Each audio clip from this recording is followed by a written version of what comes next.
All right, welcome in to another episode of the Ball Bros Online podcast. I'm your host, Josh, along with Tyler and Tim. Yo, How's it going, boys? fantastic. Going well. All right.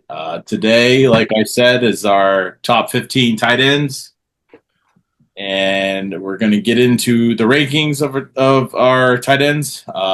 We have some news to get through quickly. And then, before we get into our news, before we get into our rankings, we'll talk a little. We did have a draft. Oh yeah.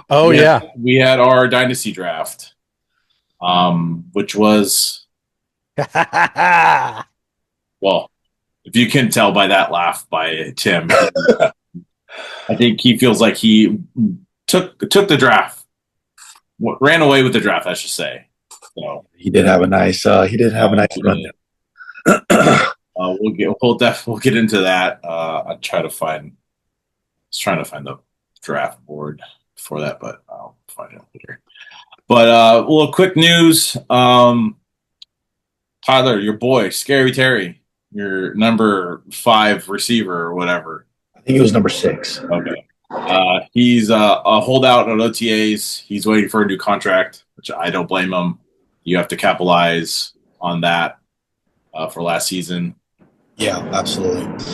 I hope it's not nothing too worrisome, to make hold out for a long time and like getting close to the season. But we'll see if he gets signed. I think he's going to get signed. Number 1 receiver for Washington, so he should get paid.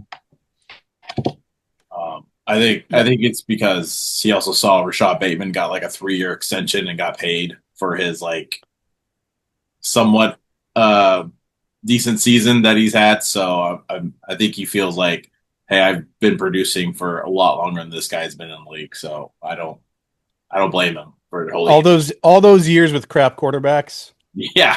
When Terry McLaurin put up the same numbers as Bateman put up last season, and then Terry McLaurin has last season where he kind of jumps off the page. He should get paid. I think they'll pay him. I mean, they'll want to make things as easy as possible for Jaden Daniels. Yeah, I agree. So, number 6 receiver in fantasy last year. I mean, there it is.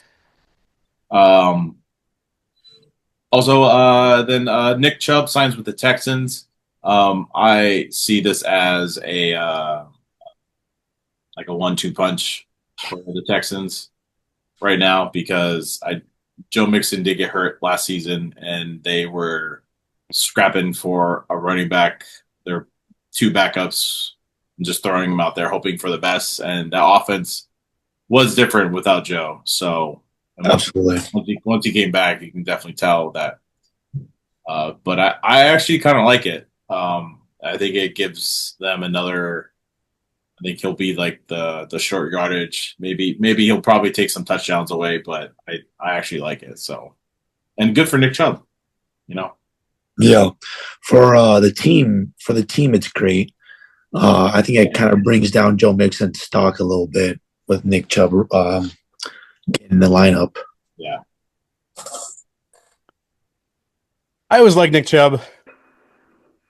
He's a fantastic runner, and he remained a really good runner even after some of those terrible injuries. So I'm rooting for the guy. Sure. And then J.K. This one, I hated this signing, but I get it. J.K. Dobbins signs with the Broncos. Why do you hate it? Because it's just I don't have RJ Harvey in our dynasty. That's true. But it definitely just like now it just makes the backfield so cluttered. Because I mean I saw that RJ Harvey is not having a dominant role as we speak in OTAs, but with signing of J.K. Dobbins, it just makes it seem like now who's going to be the first and second down back, and then who's going to be the third down back. So it I don't. But then again, it's just I don't know if this is just to Third eat. down back, Jaleel Yeah. McLaughlin. Yeah, that's right. You're Jameel McLaughlin. So it's J.K. Dobbins, R.J. Harvey, Audric Estime, and then McLaurin. Or yeah, is that his last name? McLaurin. Owen, I think. McLaughlin. McLaughlin. So it's yeah, Yeah, it's messy. I see this as a hedge just to try to support Bo Nix as much as possible. yeah, Right? Like, let's make sure that we've got somebody that's proven in the league in the backfield because they don't have that, or they didn't have that before, right? Like, nobody proven. Jaleel McLaughlin is what he is. He's had some nice games, but he's definitely not an every down back. They either didn't like what they saw out of Estime last season, or they're unsure. And then yeah, obviously they don't really know what they have in Harvey yet. So it's just a hedge to make sure, I think. Yeah. No, I love J.K. Dobbins. I'm the fool that takes him almost every year, and he gets hurt, and I get heartbroken. But like when he's on the field, he's great.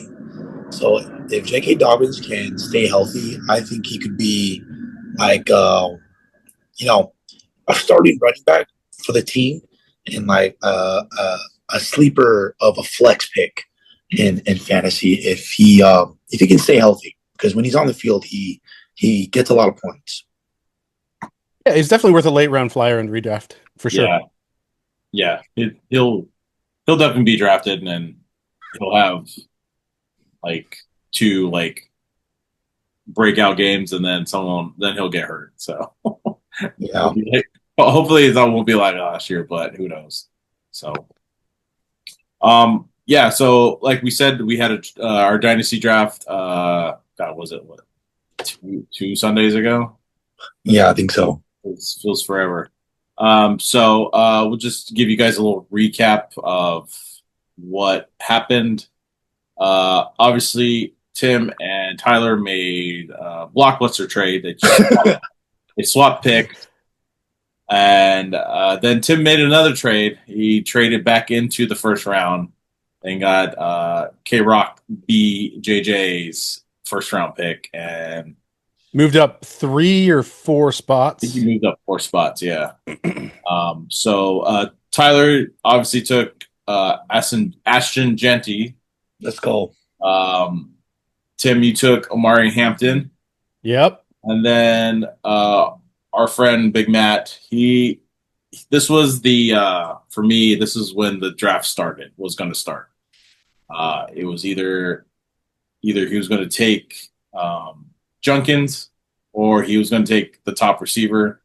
Well, I don't think the top receiver, but the second top receiver. He took Travis Hunter, so that made my pick very easy. I took Quinshon Jenkins, and then so forth. T Mac.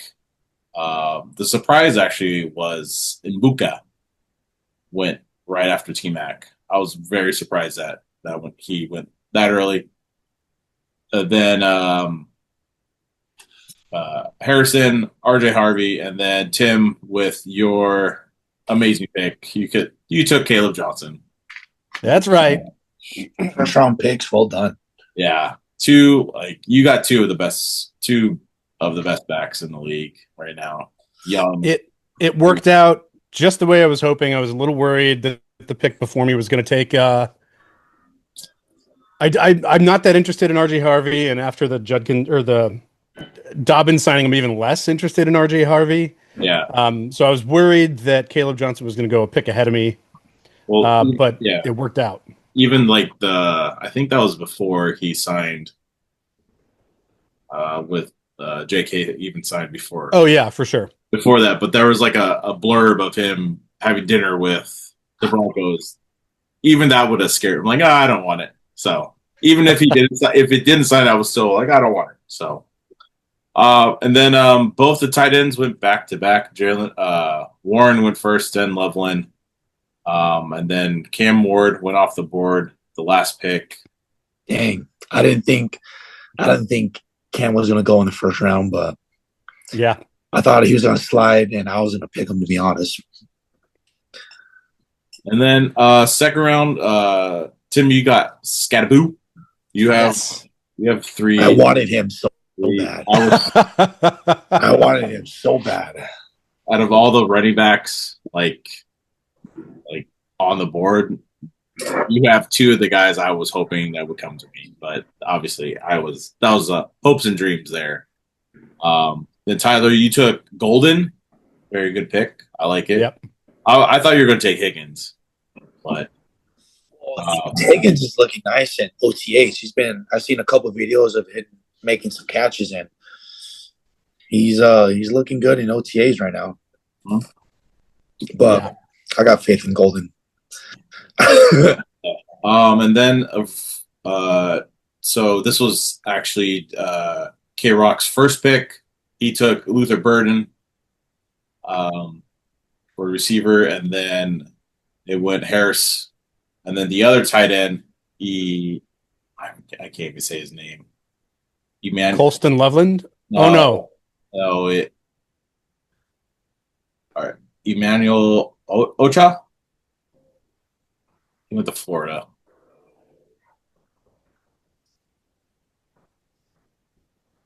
Anyway, we'll keep going.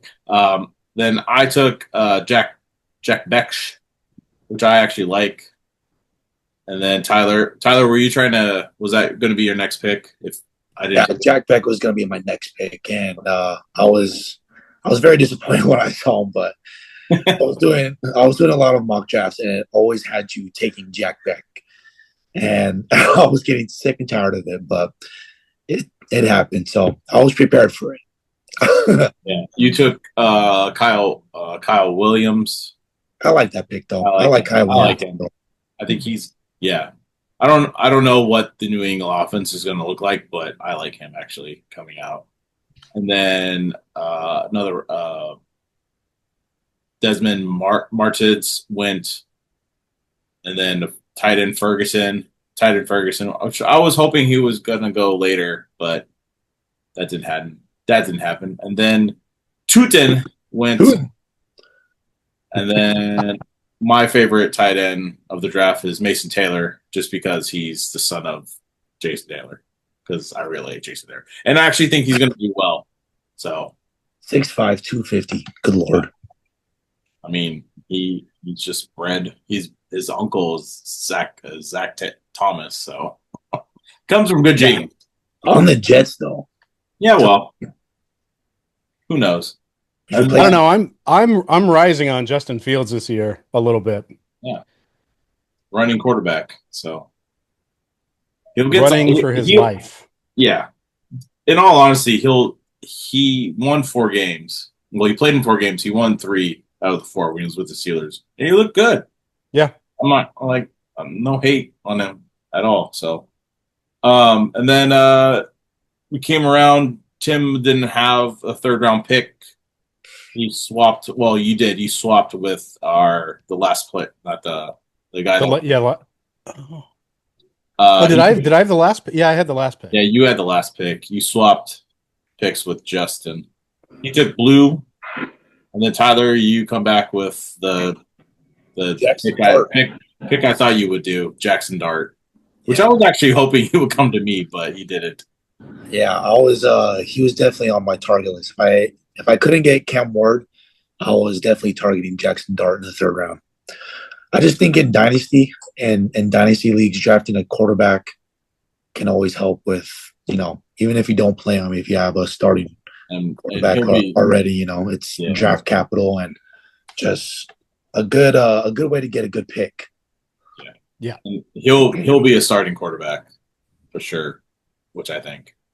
And then Jalen Miller went next. I was actually going to draft him if he didn't go, but because of the Sam Darnold, if he gets hurt, Jalen Milroe has just potential fantasy rushing for like a good stretch there. So,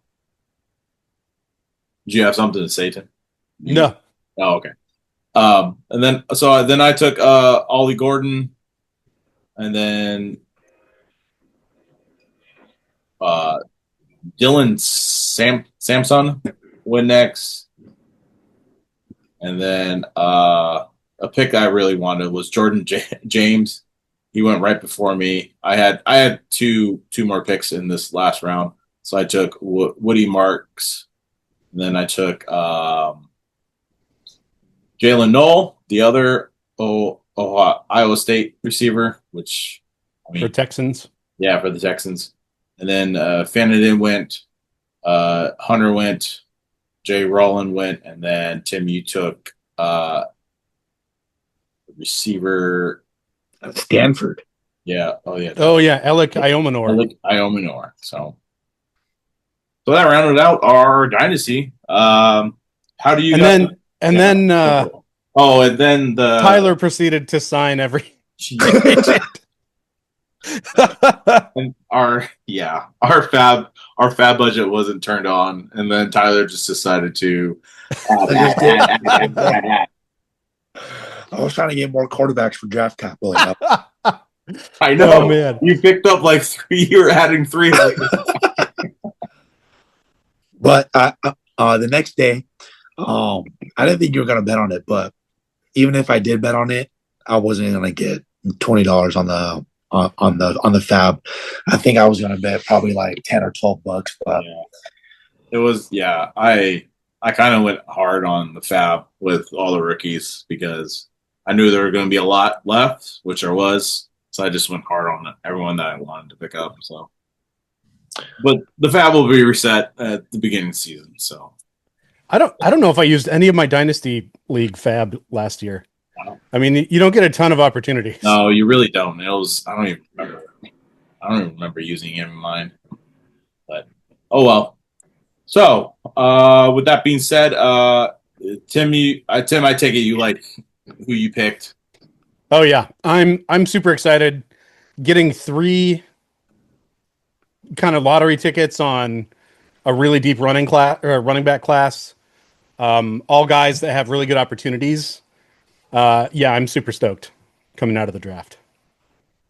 Tyler, how do you feel about yours? I like it. I really needed a running back, so I'm really happy I got Ashton Johnson, especially from the Raiders, that being my team. I was really trying to get Skatibo on in the second round, but that one fell off. And but I like Golden. He's in a good offense. Jordan Love, good quarterback, so he has better chances of being good this year, or maybe even being like a good streaming option this year.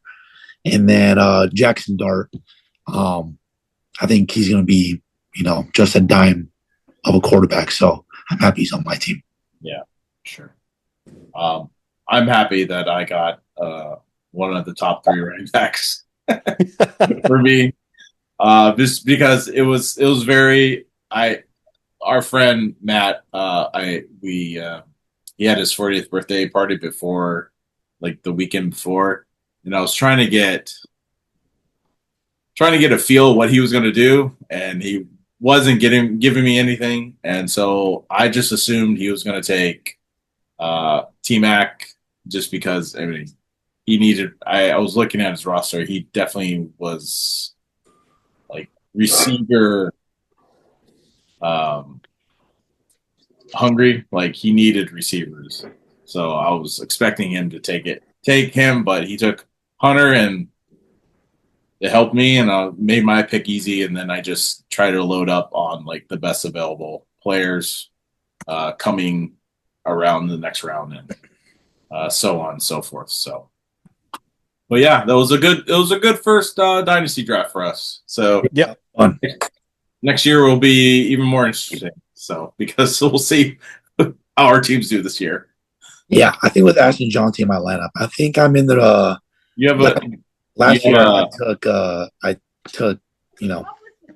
close to last. So I think this year I made some good trades for depth, and I got a solid quarterback, Jaden Daniels, solid running back, Ashton Johnson, and a somewhat solid of a wide receiver, AJ Brown. So I think we're in the run this year.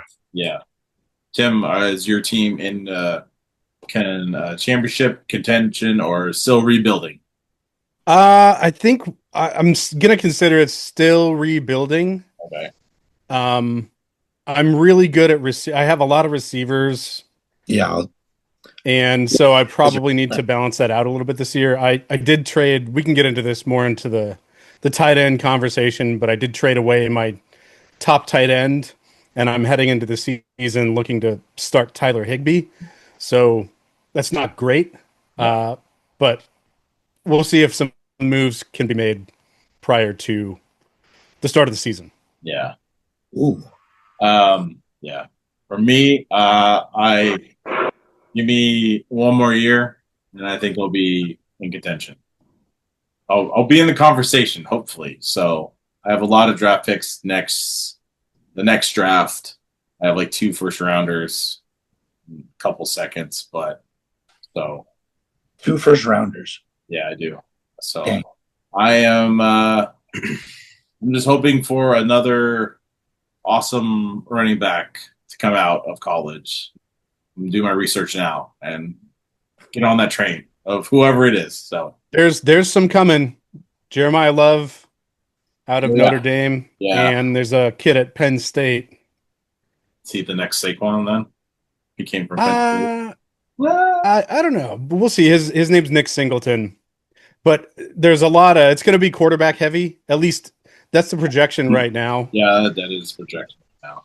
Oh, I love a quarterback draft class. The kid from LSU is supposed to be like the top. Garrett Nussmeier, Arch Manning is draft eligible next year. Is he? Yep, Drew Aller out of Penn State. Give me a Carson Beck's Manning still any around. day. I'll take a Manning any day. So Heck yeah. all right, well, let's get right into this. Our top 15 tight ends. 15-ish. 15-ish. But yeah, we were debating on. Yeah, I said let's just do 10 because doing 15 tight ends is like torture. It really was. And then It's death. Tim said 12. I'm like, okay, I can do 12, but there's still 15 here. But anyway, The last three are probably our yeah, our last three are like more considerations. So, all right. Well, it's no surprise. Number one is Brock Bowers. What can you say that hasn't been said about him? This is his second year, coming into his second year this year. His draft. All right. My question is, his ADP is the 202. I just did a little quick mock before we started. Would you be okay drafting him at the 202? It's I've always debated about having like drafting a tight end early, just because there's so many great picks you can have in the second round that help you win a league. But I had the chance of drafting Brock Bowers pretty early last year for the rookie.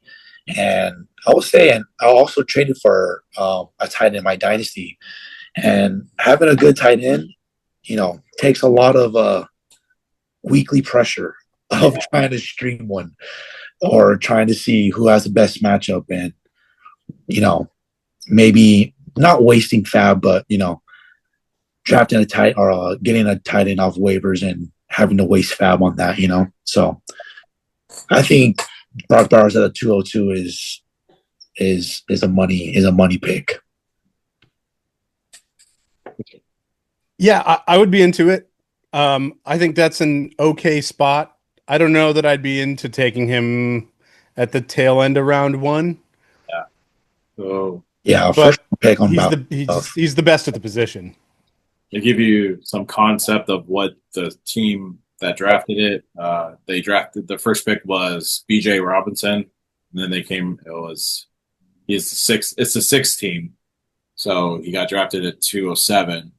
So he's doing what some people call the hero running back role. it's your superstar running back, and then he has Chase Brown, and then he just loaded up on receivers.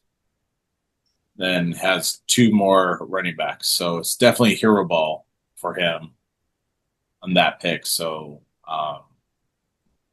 it's just, I get it.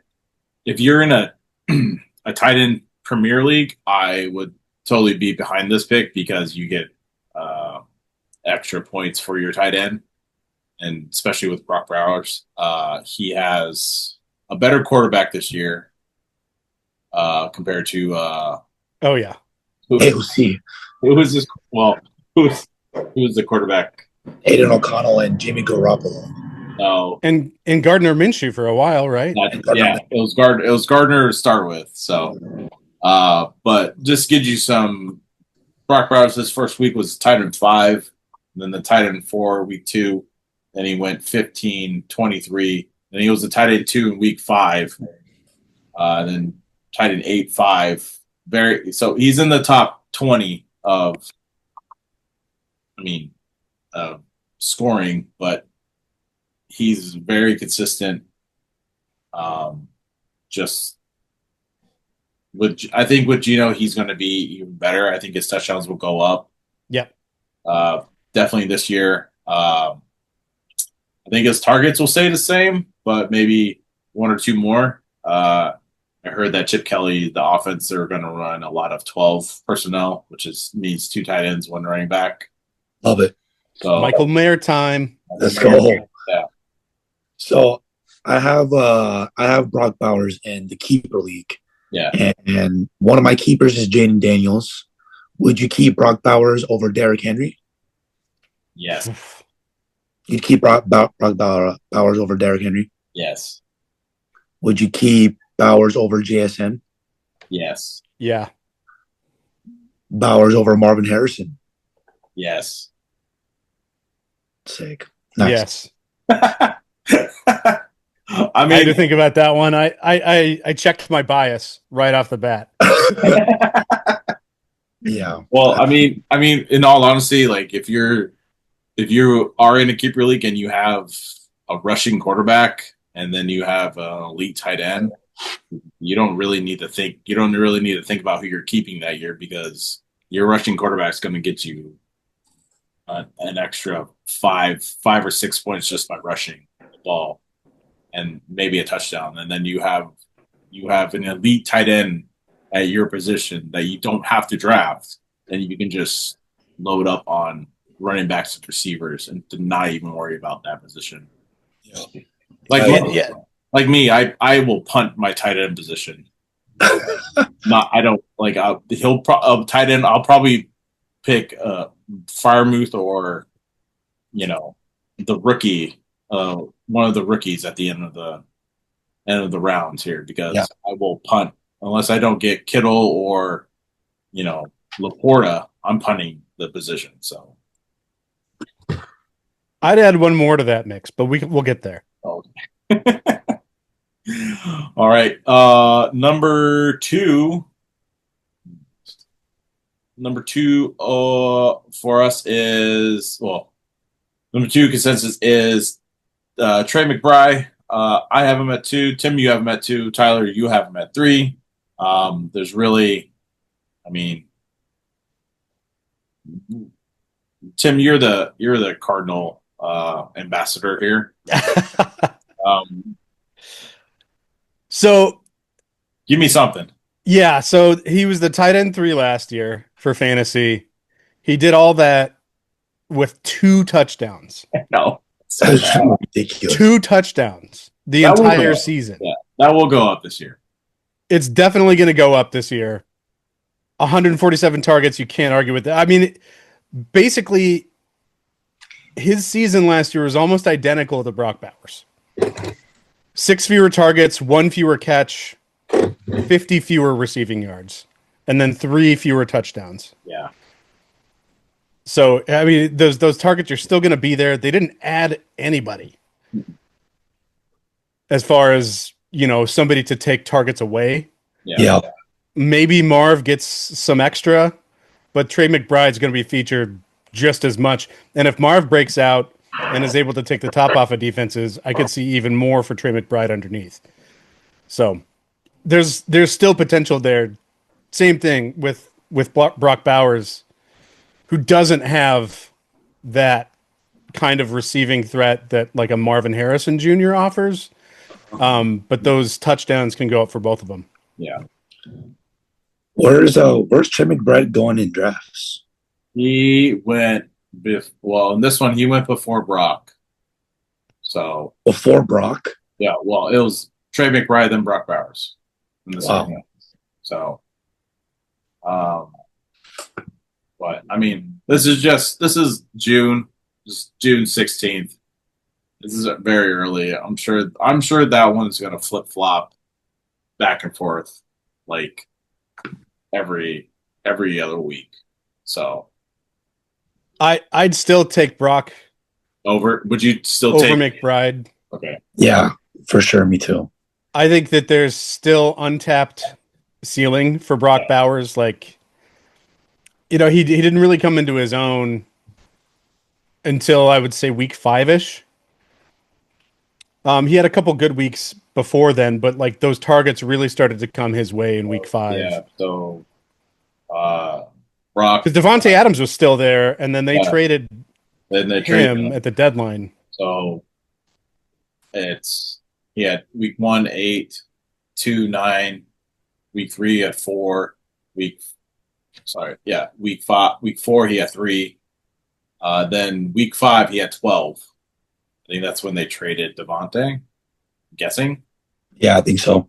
And then week 6, 10, 14, 5, 8, and then 16, 10, 14.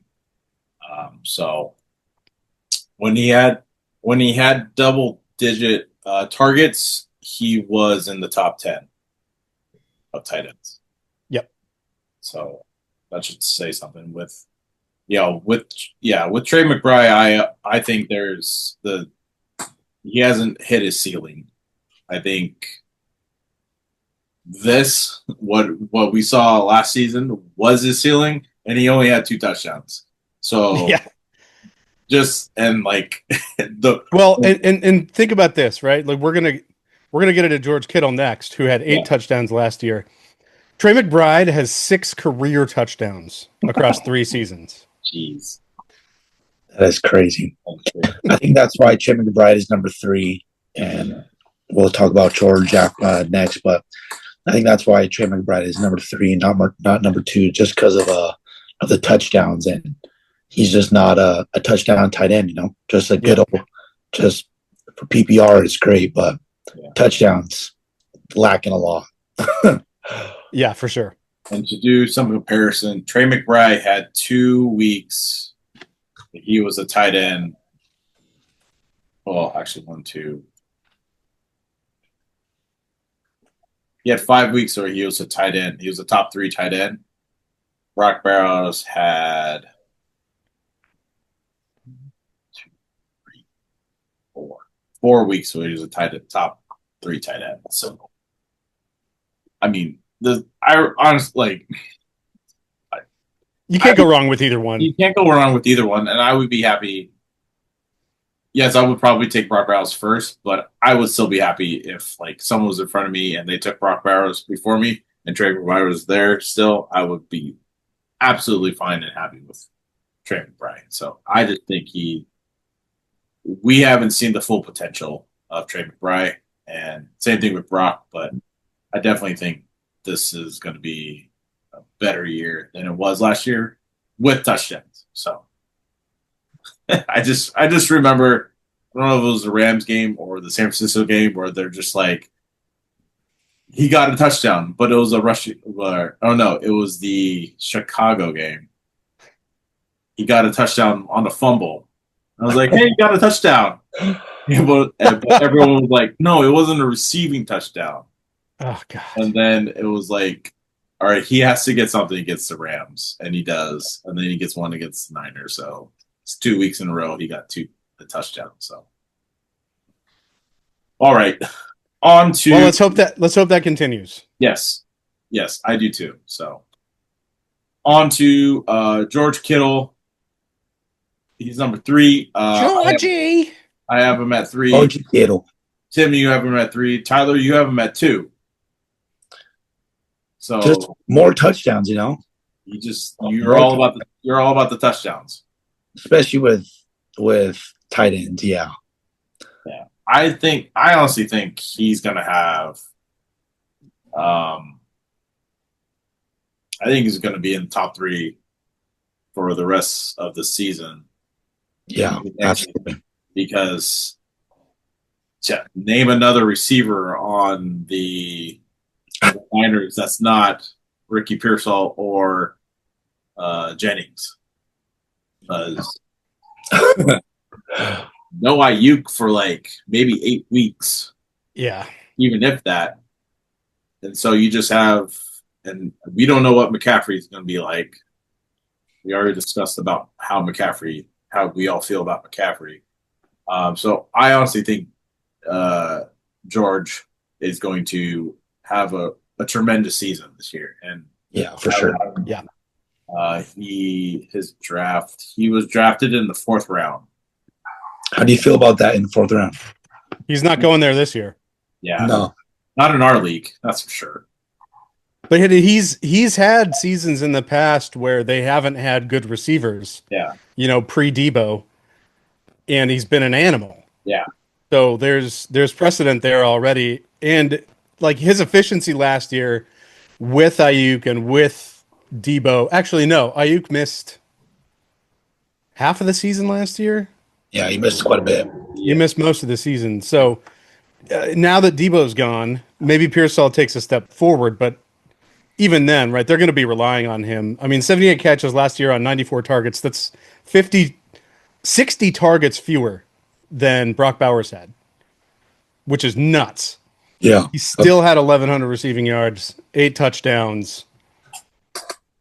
We know what kind of a beast he is after the catch. Like, he's one of my favorite players to watch. He's just an animal in the open field. Yes. 14 yards per catch, 11 yards per target, 8 touchdowns. That's hard to deny. Yeah. I like it, 4th round. Yeah. I would be ecstatic if I had him on my team.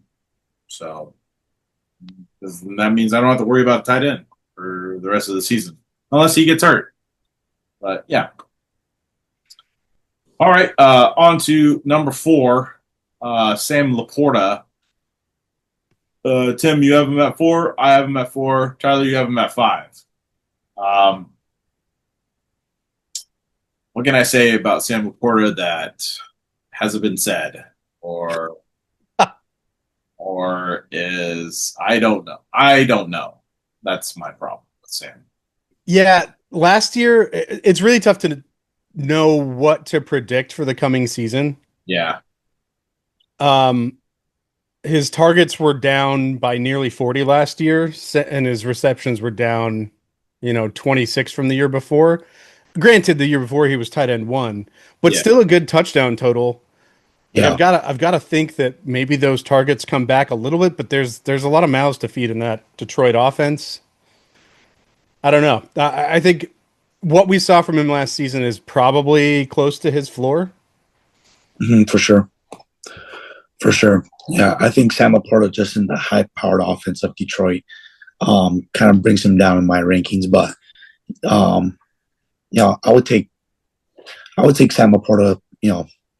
I think he's going in the 5th round. Yes. And I think this is where the 5th round is where I'm stopping thinking about getting a good tight end and then maybe getting one later on. So I think Sam Laporta and our next tight end is kind of like the cutoff of an elite tight end here in the league. He's definitely that tier break of between it's Laporta, then the next tight end is Hawkinson, Smith, Andrews, and Kelsey. David Njoku, and then you got Evan Ingram. Can't speak right now. Then the rookie Tyler Warner went before that.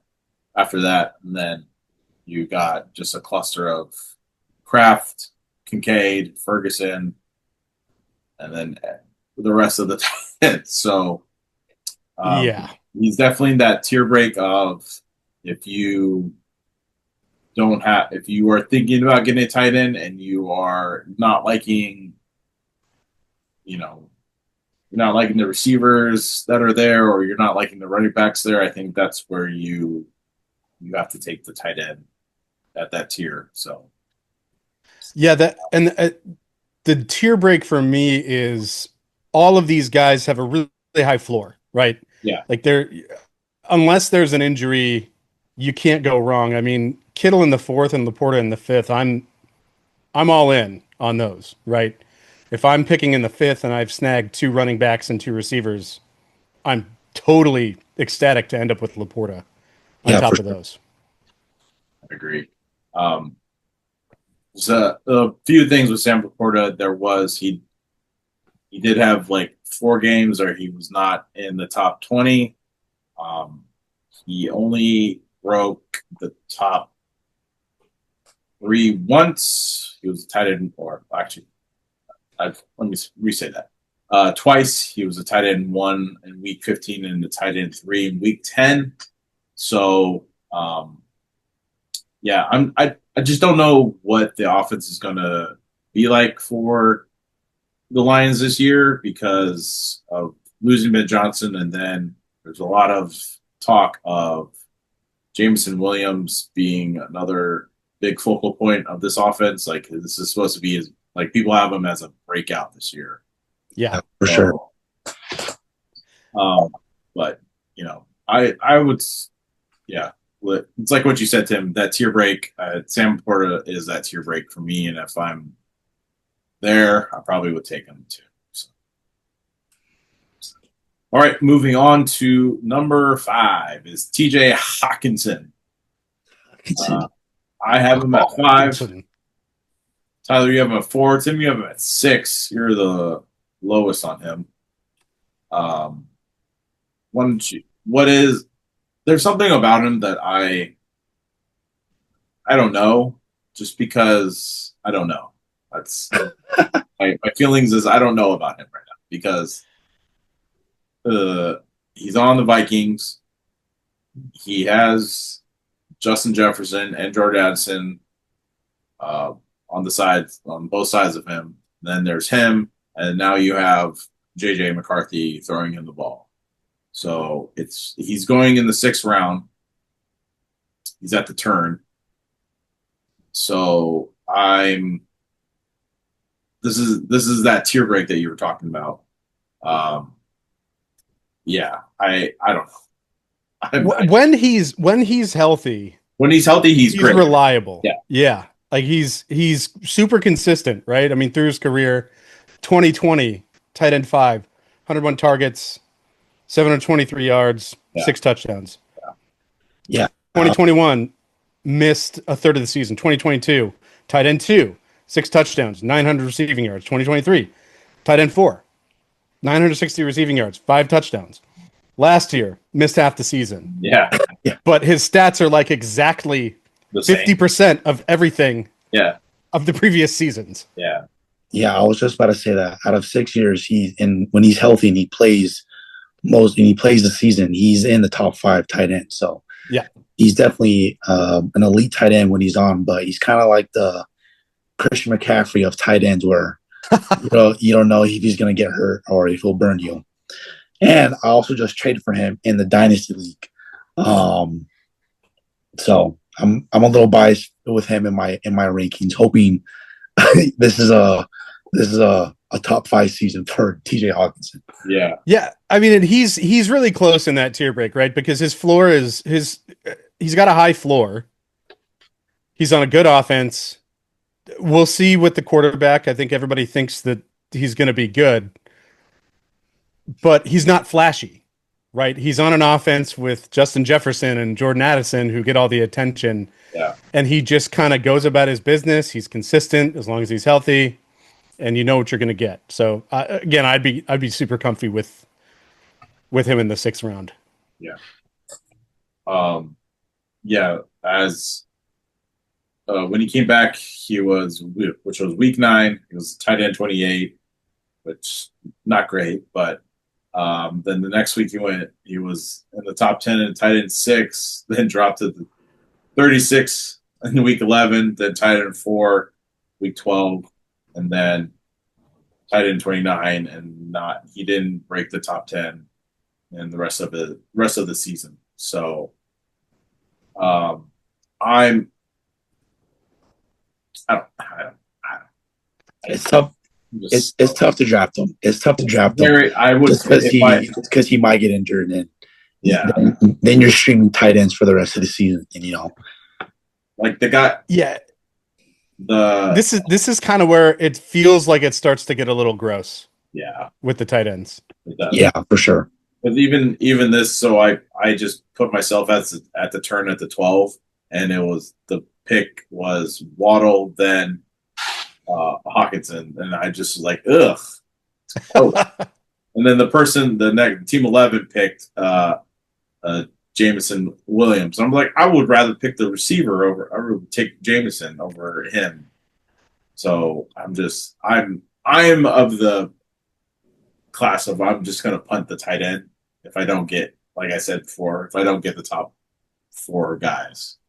But the thing is at this kind of individual position where you don't have, again, unless you're playing in a 2 tight end league, Yeah, he's a positional advantage over half of the league because as long as he's healthy, you're gonna get 80 catches, you're going to 900 get yards, and 4 touchdowns. yeah, and maybe this year, I don't know how JJ McCarthy spreads the ball around, but I do know at Michigan he really liked his tight ends, so maybe there's something there. So we'll see. I think That's also another reason why I drafted for or I traded for him in the dynasty, just because I have a little bit of faith in JJ McCarthy. So, okay. Well, and oddly enough, in that trade that we made was also JJ McCarthy. yes, yes. But in the dynasty, I do have Jaden Daniels as my quarterback, and I Do you have Drake May too? I have Drake May now. Yeah. I traded with. Nice. So that's an interesting strategy. Like It is. just scrounging up all those rookie quarterbacks for future draft capital.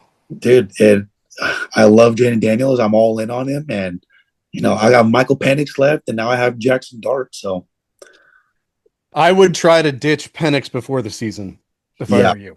I also have a sleeper, Jack Plummer, out of Louisville. He's the third string quarterback on Carolina Panthers. You only took him because he got praise from Tom Brady. So I'm banking on that one.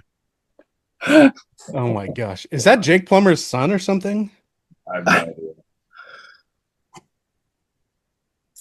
Interesting. All right. Moving on. Next, number 6 is Mark Andrews. Tough. Yeah. Tim, you have him at 7. Tyler, you have him at 10. I don't have him ranked because I have personal issues with him. But the reason I don't have him ranked, I think he's 29. I think he'll be 30 this year. I think he's on the down and down because with his running mate, Isaiah Likely, right there with him. I think Tyler, you and me were like, who's this Isaiah Likely guy? Because we were just week 1. He was the tight end 1, Isaiah Likely, and Mark Andrew was like on the field. Like week 1, 74% of the snaps, 2 targets, 2 catches for 7 yards. Like, make that make sense. And then week 2, he was a tight end 11, 36% snaps, 5 targets, 4 catches, 51 yards, no touchdown. And then he was just god awful. Week 3, week 4, week 5, he was the tight end 19, and then all of a sudden happens. It's a tight end 4, week 6, then week 7 he's tight end 3. Well, that's when he started scoring touchdowns. Yeah, and it's like my team is just falling apart because I took Mark Andrews in like the freaking 5th round. Also because you drafted Christian McCaffrey. Well, well, that was the keeper league. Oh, okay. That was the keeper league. That's a different story. But I think the offense is moving towards likely more. So, but I do think he'll be on the field. I just don't think he'll at the tight end. He's going to the 6th round at the 609 spot. I mean, I'd take Hawkinson over him in the 6th round 10 times out of 10. Well, so Hawkinson and Jonnu Smith went before him. I still think that's high for him. So I think exactly what you're saying kind of bore itself out in the stats from last season, right? Yeah. He played a full season last year, didn't see double-digit targets in any game. At all. And, even though he was the tight end 5, it's because he had 11 touchdowns. Yeah. But the other seasons where he was the tight end 4, tight end 1, tight end 4, those are seasons with 100+ targets and 2 of those over, one of them over 150, right? Where he's the tight end 1. Last year, targets down at 69. I don't necessarily see that increasing at all. So I think the floor, if we see some tight end, some touchdown regression, which granted, yes, there may be some, but he has averaged almost 8 touchdowns per year through his career. But I would expect to see that down more in the 5 or 6 range next year. And yeah, I think his years as a top 5 tight end are probably done. Yeah. Tyler, you have I mean, anything to add? I don't You have really, him at 10. So yeah. Technically, you're the lowest because I don't even have a ranked. So Yeah, I had Mark Andrews the last couple years, and it's an okay pick. I think after Hawkinson, and if I have Mark Andrews on the board, and I have the chance to pick like Tracy, Tony Pollard, a good flex, a decent person on my bench to like have some depth in. I think I'll take a depth player rather than Mark Andrews because I think this year is going to be a regression year for him as well. And they brought in D-Hop, right? So there's more targets to go around between Bateman and Flowers and Hopkins and Likely, and there's a lot of mouths to feed all of a sudden in Baltimore. This offense is it's going to turn pass heavy here. So I just think that they're going to be moving towards Likely more here just because he's younger. He's faster, and he can run all the same routes that he does, but faster. So absolutely. And another unique thing about Baltimore is the Patrick Ricard factor. Right? When they bring him in those goal line sets, most of the time he's a blocker, but sometimes they'll sneak him out and he'll snipe a kind of goal line receiving touchdown. So yeah, agreed. All right, moving on to number 7 is Evan Ingram. This is kind of funny. Tim, you have him at 8. Tyler, you have him at 9. I have him at 10. So, with Evan Ingram, he was on Jacksonville last year. He was the he was 36 tight end, but he only played 9 games last year. 4 games, yeah. He missed 4 games. Didn't play the rest of the season. Week 15 through 17. So I like him on Sean Payton's offense. Me too. Sean Payton has been known to have top 10 tight end play and the Jimmy Grahams of the days. If any of you had Jimmy Graham on your team, you were like, Amazing. "Well, just give me 2 touchdowns and call it a day." Yeah. So I think him in this off, and then Sean Payton's offense, I really like it. He's going to the 9th round. So you are waiting. Bless you. Thank you. You are waiting on a tight end. I think he's a good snag to pick up in the later Yeah. rounds. Um, so Yeah, I think he's a good mid round snag for like yeah, if you want to skip Mark Andrews or you want to skip you want want to skip Laporta and you didn't get one of those elite top three tight ends and you get some depth in the middle rounds and eighth, ninth round coming around and Evan Ingram's is in there. I think he's a good pick with Bo Nix as a sophomore quarterback and Evan Ingram as what Josh was saying as Sean Payton offense is usually a good scheme for good catching tight ends. Yeah, and the opportunity is there, right? I mean, they're yeah, still searching for. still searching for another receiver. Yeah, right. Like, is Marvin Mims that guy? No. Is Troy Franklin that guy? We don't know, but it seems like maybe no, right? So Cortland Sutton's the number one. They drafted Pat Bryant this year. So the opportunity is there for Evan Engram. And the other thing with Evan Engram is he's proven that he can go out there and be a tight end too and, Yeah, Yeah, operate with 140 plus targets in a season and really be effective. So, yeah, yeah. 2023, 2022, he was top five, top five 2022, and then tight end number two in 2023. So definitely capable and definitely a sleeper pick yeah, as an eighth and ninth round pick.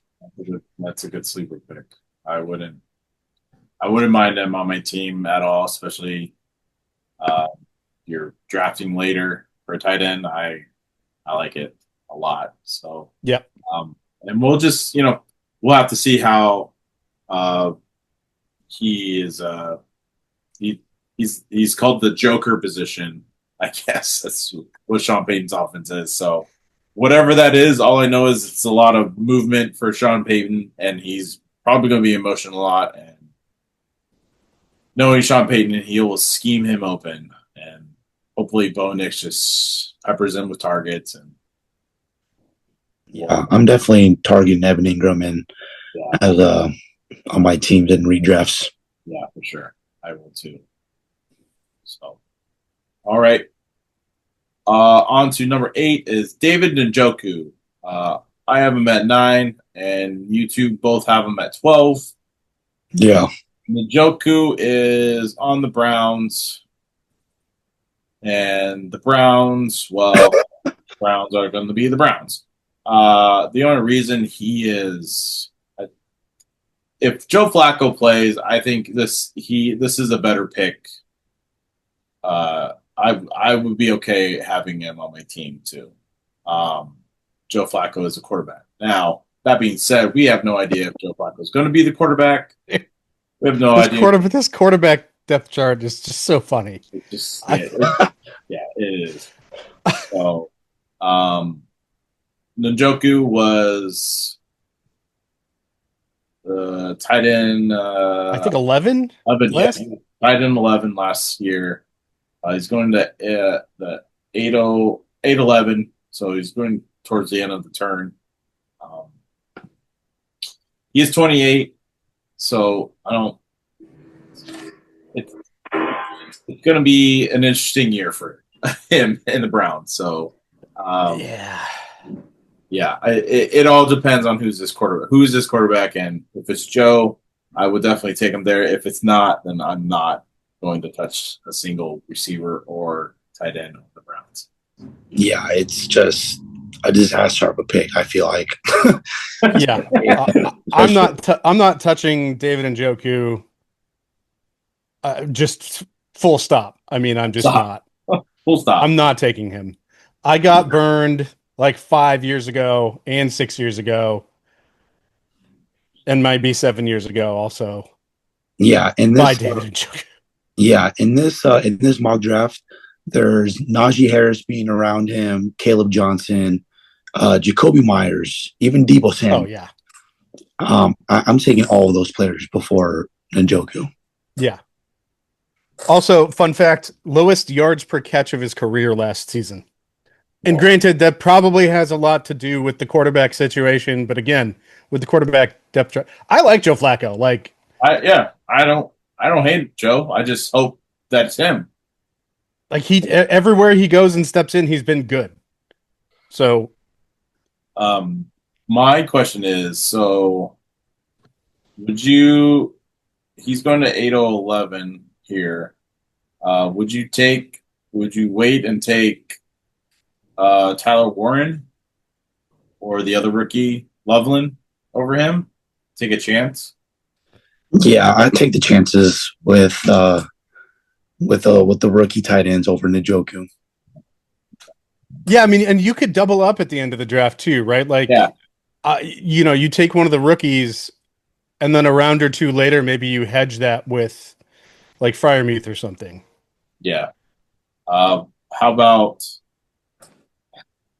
Gonna be gross, but Kyle Pitts.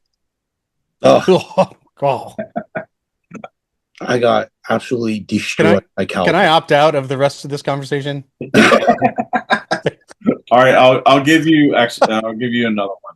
What about Kincaid? Okay, Dude, yeah, You could opt out. I'd probably take Kincaid. yeah, We can get into him in a little bit, but That guy, that dude. yeah. Yeah. I don't have anything else to say about Njoku unless it's going to be Joe Flacco. But other than that, yeah. On to number 9 is the rookie Colston Loveland. Tim, you have him at 10. I have him at 6. I have him at 6. I'll take. All right, Tyler, you don't have him right. Um, go. Why don't you explain yourself, Mister?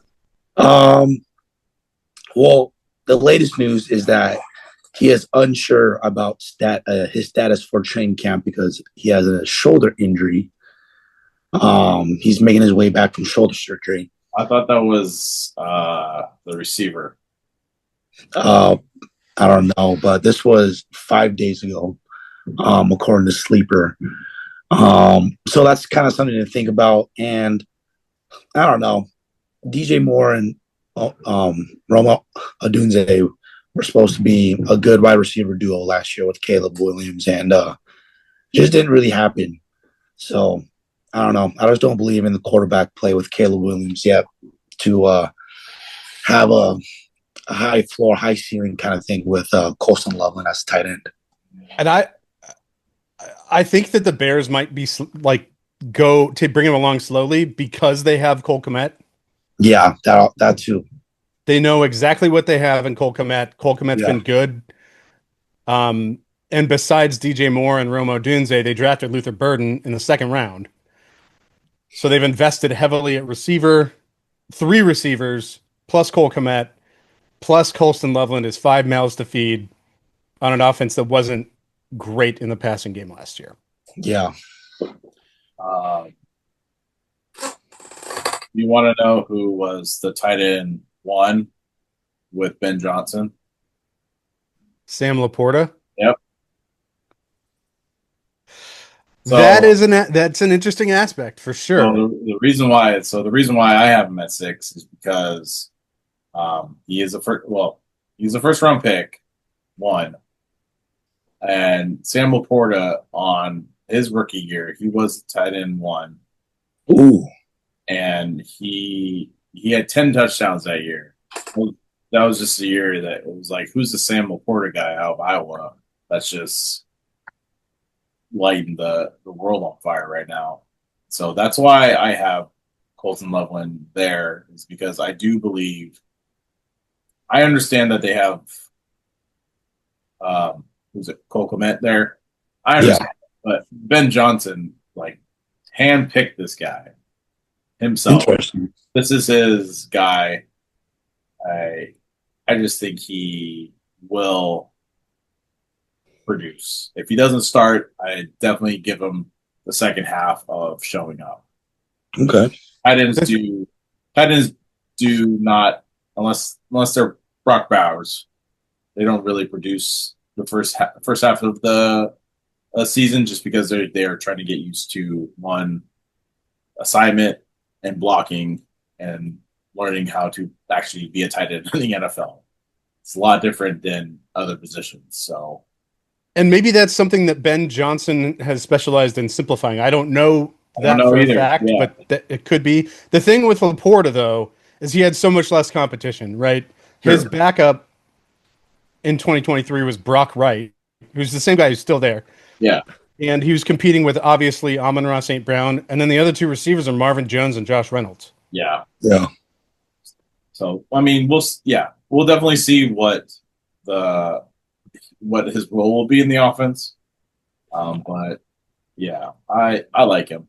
So, Josh, why not Tyler Warren here instead of Colson Loveland? Well, you know the quarterback for the Colts, Daniel Jones. Or Anthony Richardson. Good lord. Don't really. I don't see the Colts being competitive this year. I'm sorry. I Yeah, don't me neither. just Yeah. with I just with all that's going on there, I don't see him being competitive. They'll probably be a top 5 pick in the draft. So I'm taking the offense over the draft pick, really. Taking the Bears offense, hoping that they'll do well. Hope is the key word here. Over that, over Bears fans' entire life is yeah, hope. over Tyler Warren, who was the It's first terrible quarterback play. and it has better quarterback play, which I do think Caleb Williams will be the better quarterback. Yeah, I agree. But did you guys have anything else on Colston? No. Moving on to number 10 is Njoku Smith. Oh, Jonnu Smith? Oh, sorry, John Smith. Oh, I can't speak. John Smith. I have him at number 12. Tim, you have him at 9. Tyler, you have him at 8. For me, it's the quarterback play. So, and it's the Miami Dolphins. I don't know if he'll repeat what he did towards the end of the season, but I do like him. Yeah, This one's Tua. one. It's Tua for me, and it's very, very scary. This one's super hard to predict. I mean, last season was career highs across the board for Jonnu Smith. Yeah. His first season as a top 10 tight end. Yes.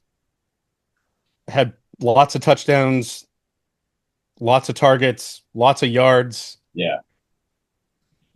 He'll be 20. Yeah, he'll be 30 this year. So I think this is going to be the second year Jonnu Smith goes off, and I think it's going to be the last year Jonnu Smith will go off. I think Jonnu Smith is going to kind of repeat. I don't know about tight end number 4 again, but I do think he is going to be a solid.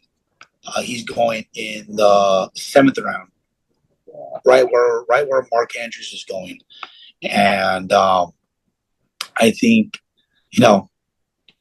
he's going to be hot this year. I think, and I think go ahead. No, finish what you're going to say. No, I just think he's going to be hot this year, and I just think he's going to be, if he's around in the, this was a computerized mock draft right here, so he's going 7th in this round. But if he's dropping to like the 8th, 9th round, he's right there with Evan Ingram. So kind of just that same tight end middle round pick that I'm also targeting too, Evan Ingram and Jonnu Smith. I think he's going to be the grenade this year. I mean, So here, all right, then here. Johnny Smith or Mark Andrews? Johnny Smith. Yeah. Who do I have him in? I have Mark Andrews as sixth. No, not sixth. My rankings. I have Mark Andrews 10th, and I have Johnny Smith as 8th. All right, then Johnny Smith or David Njoku? Johnny Smith. Tim's gonna 86 his way out of this conversation. Johnny Smith. All right, For then, sure. All right, how about Jonu or Tyler Warren? Johnny Smith. Johnny Smith. Okay. Well, then how about Johnny Smith or Colson? Jono. Yep, me too. I guess I'm the only one that's not. I guess I'm just not. Yeah, I don't think. I just looked at his career stats. I think this is an anomaly year that he had, which is great for him. I know he's trying to cash in on it, so I don't think he's going to have the same type of. So rumor from today on Sleeper is that he wants a new contract, right? He wants to capitalize on that career year. Yeah. But if they can't come to find a middle ground, it's possible he could be traded before the regular season. Yeah. So something to monitor there. Yeah, that's definitely something to monitor. And if he does get traded, where? That's the question. It'd be nice to see him maybe on Tampa, with Baker. Washington. Or Washington. But hey, my boy Zach Ertz, though. No, that's true. They have the Senator, okay? My boy Zach Ertz. Leave the Senator alone. We'll get to Zach Ertz later, but I got something to say about Zach Ertz. We're going to do two more here, and then we'll talk about our last three. Travis Kelce. Tough one, but I just think he's gonna be, Hey. Tim, you have him at 5. Yeah. Tyler, you have him at 7. I don't have him ranked. Why not? Defend your position. So, Hollywood Brown's coming back. They have Worthy, and they also have Rashid Rice. Travis Kelce last season, you might as well have taken someone else, because it just his season just dropped off from the 2023 season, and he's not the 2022 tight end that we all wanted. He was barely in the top 10 5. He was only in the top 10 3 times. Sorry, 4 times. 6 times. Other than that, he was not even relevant. He was on the field 80 to 90% of the time, but no touchdowns, barely any targets some games. The games that he was in the top 10, he got 9, 10, 12, 16, 12, and then no touchdowns. He only had 3 touchdowns this year. So he is 35 years old. Yeah. Yeah, you say all those stats and how they were low and all that good stuff, and he was still tight end number 10 last year. So tight end 6.5 PPR. Yes. Yeah. So it's kind of is it worth the stress of the inconsistency of wasting a sixth round pick where RJ Harvey's going, David Montgomery, Xavier Worthy, the tight end or the wide receiver 1 of the team, and Devontae Smith.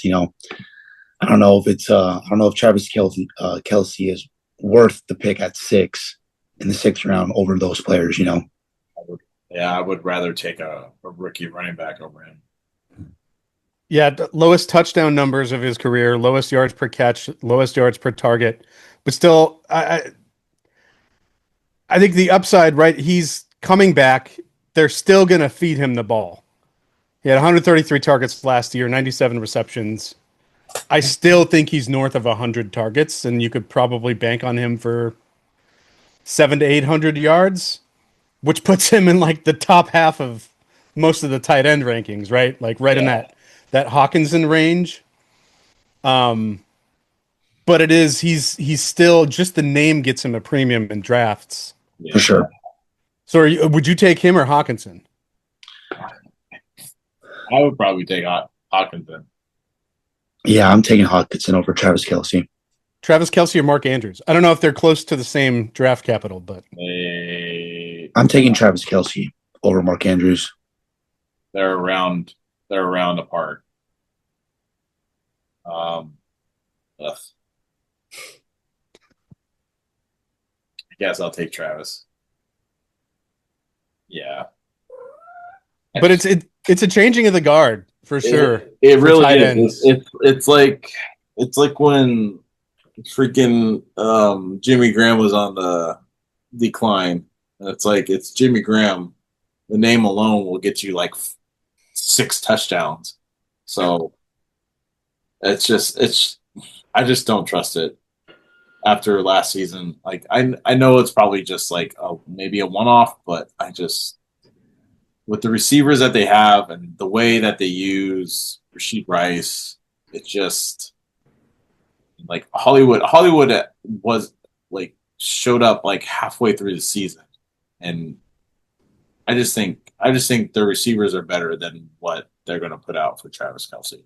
And they're deep, right? Yeah, I mean, they're they've got very deep. Worthy, Hollywood Brown, Rasheed Yeah, Rice, Sky Moore is still there, Juju Smith-Schuster is still there, yeah, Jalen Royals is a guy they drafted in the fourth round. yeah. Justin Ross is a guy you see on the field for them still. And So I mean, that's 7 receivers. they also drafted a new running back too. So, but I'm going to I'll give Andy Reid the benefit of the doubt. He's a great offensive mind. I think he was maybe just he'll do something. Maybe they'll just use Travis in like the 20 end zone and just get him like you know maybe he'll just get those couple touchdowns a game and then that's it.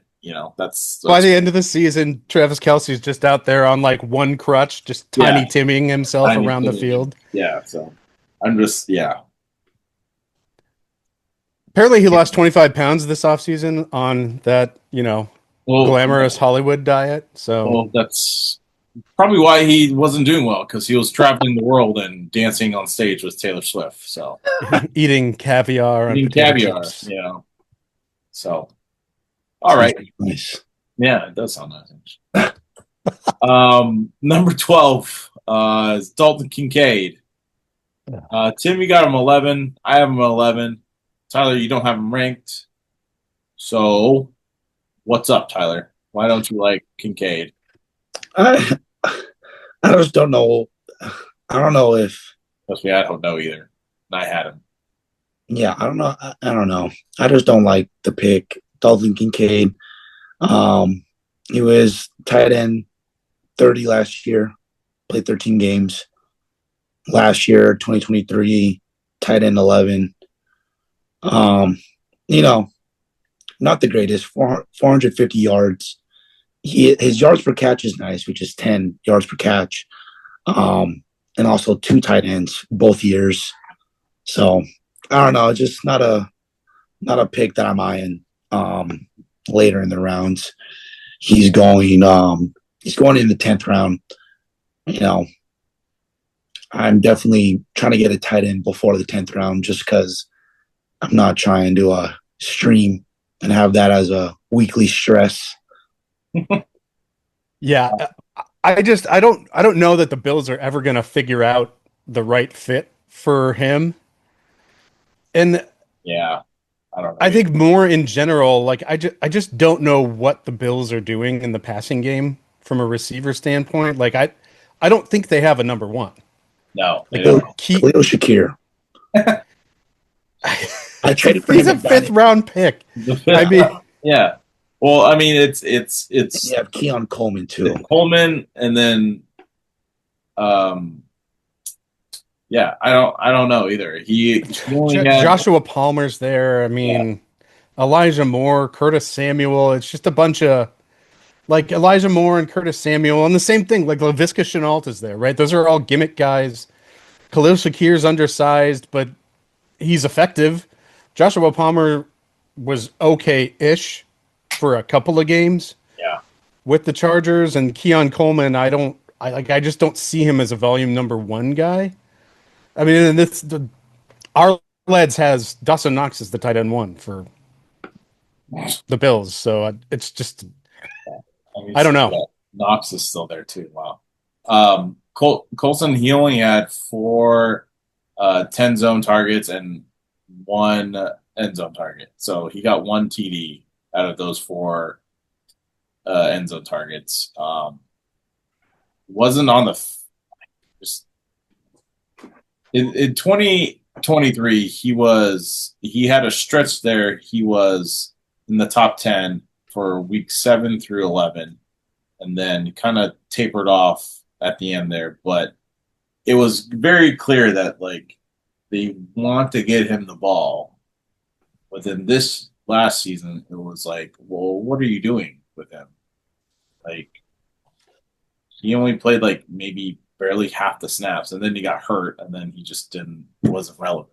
So I'm I really He's undersized. He's yeah, not a very good blocker.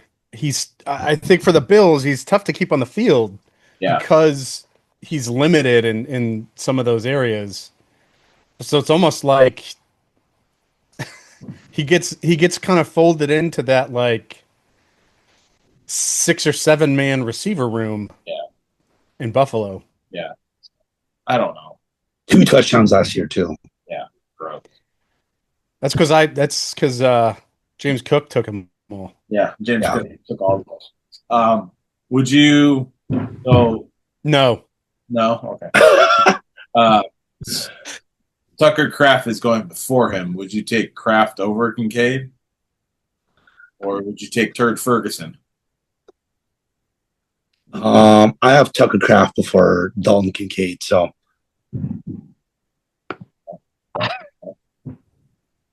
Tim, you have like you are not in that range. dude, I'd probably take Zach Ertz at that point. let's go. There you go. Let's go. Oh man, this is bad. All right, Okay, my boy Zach Ertz now. all right, we're gonna shotgun these next 3 picks. Tucker Kraft is 13. Zach Ertz is 14, and then the rookie Tyler Warren is number 15. For Kraft, I have him at 8. Tyler, you have him 11. Tim, you're not have him ranked, so that's a reason why you are bleh with him. I think with the Green Bay offense, it's going to be very. It's just they don't have a number 1 receiver. Let's just be honest. It's similar to Buffalo. Yeah, it is feel very like. similar to Buffalo. So it's gross. I don't. No. He was a tight end 9 last season. 3 touchdowns. 3 touchdowns. No, 7 touchdowns. Sorry. But he's just not like he's on the field, but he's really not on the field. You know, he's there, but he's not there. So Yeah.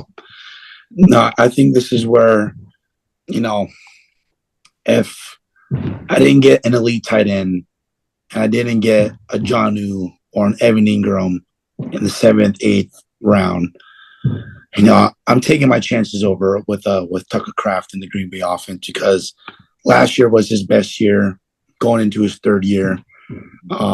Last year, 10 yards per target, 14 yards per catch, and 70 targets. And then his first year, his rookie year, he had 40 targets.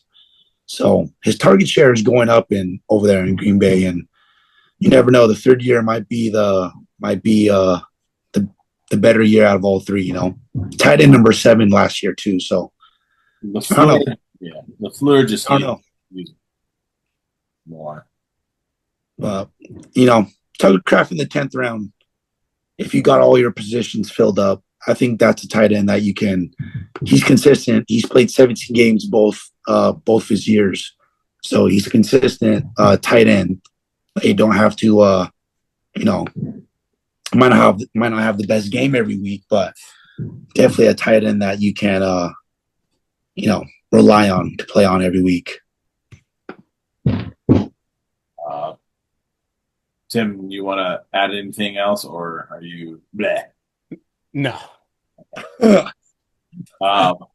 And then 14 is Zach Ertz. Let's go. Tim, you and me don't have him ranked. Tyler, you have him at 6. Let's go. What? Oh man. Wow. That Tilted by the Commanders. Okay. You are. Yes. Tyler is cheesing for the Commanders here. Let me state my case. What's your case? Go for it. Signs a 1-year, $6.25 million contract. His best year in 2 years, he was tight end number 8 last year. 2 years before that on the Cardinals. Sorry, Tim. He was good there. He was. But the last 2 seasons there at Arizona, he was tight end 19, tight end 43. And with 4 touchdowns and 1 touchdown. Last year, first year at the Commanders, tight end 8, 7 touchdowns, basically 8 to 9 yards per target and per catch. 91 targets. So I think this is going to be another, like I said, if you didn't get an elite tight end, he didn't get those middle ground tight ends of Jonnu Smith or Evan Ingram. Mm-hmm. Talking earlier, Zach Ertz is going 13th in the 13th round. Last year, he played 17 games. He might play 17 games this year. They didn't really draft a tight end to help. You have Ben Sinnott, who doesn't really do much. And, he's going to play every game. You leave Ben Sinnott alone, all right? I like him. Zach Ertz is averaging, 8 targets a game, 5, 7, 8 targets a game, sometimes 10. 4 touchdowns, not the greatest. But he plays every game, he gets targets. Yeah, I mean, that's like you're at the point there where he's a better option than He's for sure a better option than streaming, right? Like again, we all know how I feel about Njoku. Like I honestly, it would be a toss up between Ertz and Njoku for me. I'd probably take him over Kincaid, but like in the 13th round, you could draft Colston Loveland in like 8 or 9, and then hedge your bets with Zach Ertz at the 13th in the 13th. Like that's an interesting strategy if you want to test out one of the rookies. Yeah, Zach Ertz is going in the 13th round. Yeah, definitely a big sleeper pick that I'm banking on that Commanders offense now. You should put a bet on how many yards Zach Ertz will have this year. I mean, last year he had 650. I don't think he's going to have, I think that's going to be the same, maybe a little bit more, maybe a little bit less. But I think what I'm banking on with Zach Ertz is touchdowns. 7 touchdowns last year. He might score. Yeah. How many of those go to Debo this year? Yeah. So Washington Commanders signed him for 6.25. So they must see something in here, for a year at least, and might help out the offense quite a bit. So he might not be the big play Zach Ertz like we saw back in the day, but definitely somewhere in the red zone, Yeah, agreed. All right. In our last pick for our rankings is the rookie Tyler Warren. Tim and Tyler, you do not have him ranked. I have him at 7. I have him at I'll take. I'll take. Yeah. I think. Well, I have Loveland over him, but I still think he'll be. Yes, I did say Daniel Jones. I did say the Colts offense is not great, but I still think he'll be a good tight end, a serviceable tight end. Yeah, because who are their other tight ends? Well, that Mo Alley Cox. I don't even think he's on a team still, but No, I don't think. I think you're right. Really, it's who else is going to get the ball. Taylor. I don't. I mean, are we really talking about Kyle Pitts? Not Kyle Pitts. Michael Pittman here. He hasn't really proven anything. Josh Downs was pretty good last year. Yeah, Josh Downs is pretty good. I have him as like a little sleeper, but yeah, for sure. It's Josh Downs and then who else? So Adonai Mitchell, AD Mitchell, who they drafted last year in the second round. Yeah. Oh my God, Laquan Treadwell is on the roster. Yes. Good Lord. It's really also interesting little tidbit here about the Colts roster. I'm looking at the depth chart. They have 8 tight ends on the roster. They are just going to run the ball. Good Lord. Wow. Oh, Mo Alley Cox is still on the team. Yeah. We'll see. But yeah, I think him and Josh Downs are going back to back in rounds, the 9th round. So, I just think he'll be serviceable, and I think he'll be consistent. So I actually like Warren a little bit better than Loveland from a talent standpoint. Yes. I think situationally it's not as good. And obviously. At Penn State, he played like 6 other positions on offense. He was the tight end. He played out receiver. He was like a quarterback at some point in the game, and then he played like a running back, and then he played whatever, like their H-back. So he's very versatile in what he can do, and like that. Obviously, that Colts offense is going to start and end with whoever's throwing the football. Yes, but what it needs as much as anything is kind of an invigoration of just some energy, right? Like it's just a really stale feeling offense.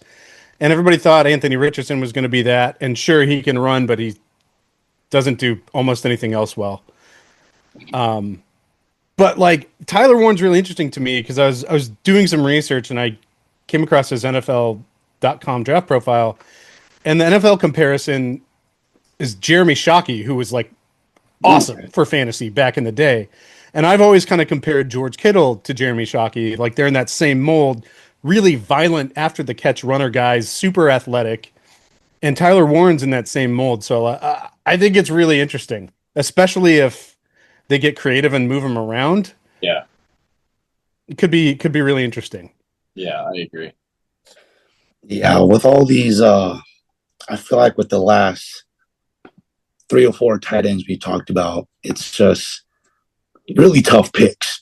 Yeah, really tough. Really tough picks. This is why I wanted to do 10 tight ends. Yeah, like once you get past, if you're not getting an elite tight end, like taking that chance on a Brock Bowers, a Trey McBride, or George Kittle, and you don't want to, draft tight end in the 5th or 7th round, getting depth, and you don't target, Jonnu Smith or Evan Ingram in those middle rounds for decent value.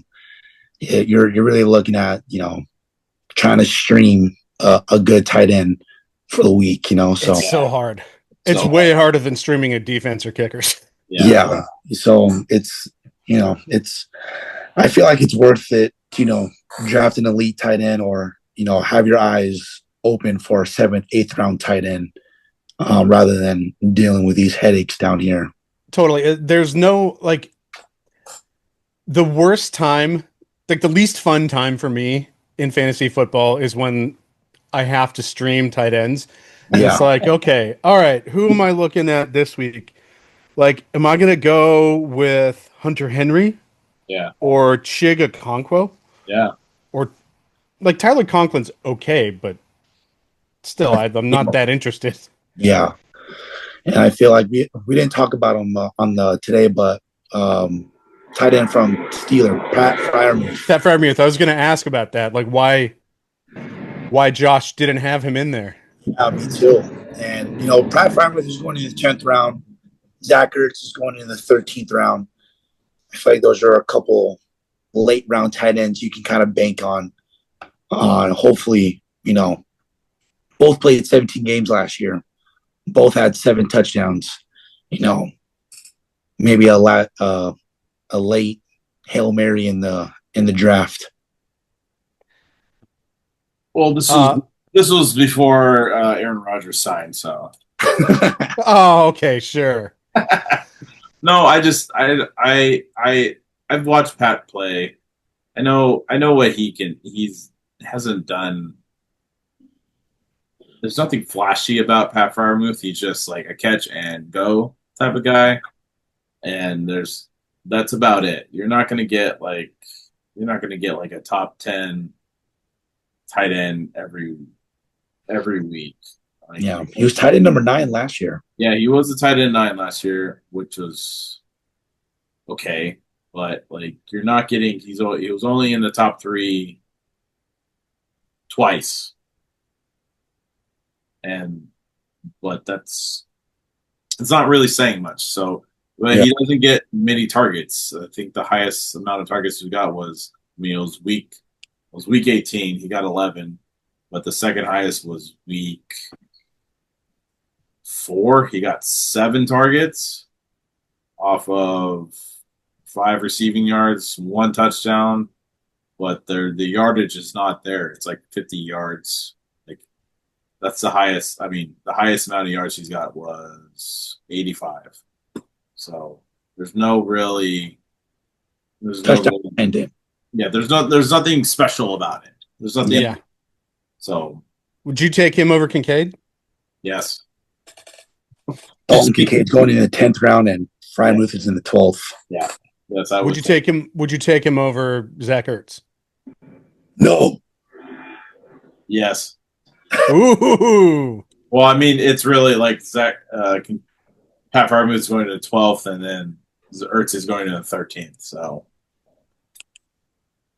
but I mean, the teams that are drafting him, like it's a computer, but their tight end is Sam Laporta, and they take another tight end at the end of the round. So, interesting. If I'm drafting and I already have a tight end, I don't need another tight end. So, but if I'm punting my tight end position, yeah, I'll consider it. Yeah, take these rankings with a grain of salt too. Yeah. Like kind of like when you're doing your draft, see where tight ends are going. Maybe not a lot of people will take tight ends in the 2nd round, or they might drop in your draft in your league. So I'll say this: in your home leagues, they're definitely going to go where they're probably going to go. If you're playing with people that actually know what they're doing, they're going to go a little bit later. But yeah, I am of the class of I'm just going to punt it if I don't get the top 3 tight ends. So.